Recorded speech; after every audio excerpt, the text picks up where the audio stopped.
components or the kit that's supplied with the unit.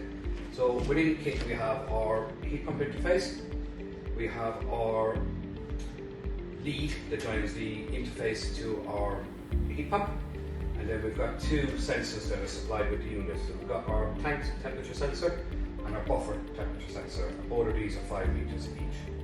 Okay, here we have your heat pump interface that's supplied with your kit.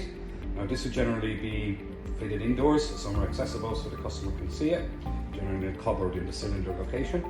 Now all I've done is I've joined the interface into your extension cable, and your extension cable, this end plugs into the connection in the outdoor unit.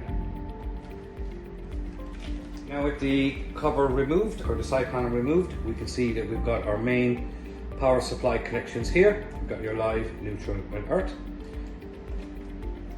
On this particular unit here, or you may find in some of the units that are delivered to site, you have this additional loom.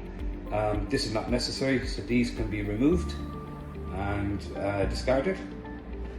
Okay, so here we can take a closer look at the volt-free or your sensor connections on the heat pump.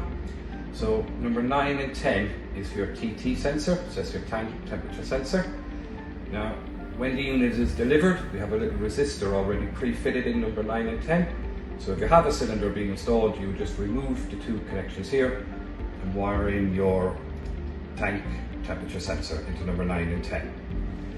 If you are using a buffer tank and using the buffer sensor, we would remove the resistor in number 11 and 12 and wire your temperature sensor into number 11 and 12 for your buffer control. Okay, here we can take a second look at the volt-free or the sensor connections on the heat pump. So 5 and 6 is your call for hot water, and 7 and 8 is your call for heating.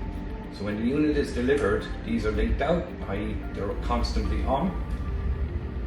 If you are using third-party controls to control your hot water, you would obviously wire your hot water controller into 5 and 6, and your heating controller, your demand for heating, into numbers 7 and 8, and just remove these links.